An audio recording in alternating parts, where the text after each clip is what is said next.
This is not nature's work. What's happening in South Sudan is man-made.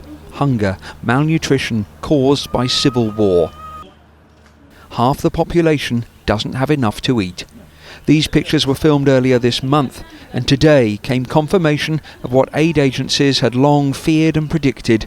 The malnutrition and death rates are now so high that famine has been declared in parts of South Sudan, 2 counties so far.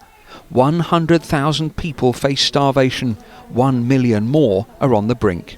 Everybody knows that if we say there's a famine, it's because there really is the most serious kind of humanitarian crisis that we can imagine, and that's exactly what we're seeing in those 2 areas of South Sudan right now.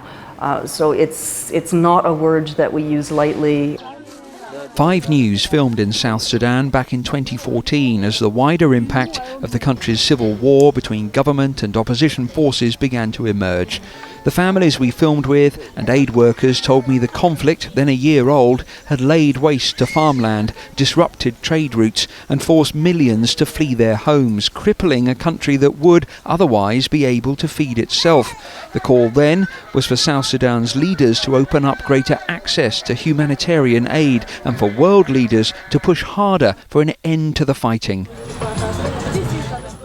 This week, more refugees fled South Sudan and arrived in neighbouring Uganda.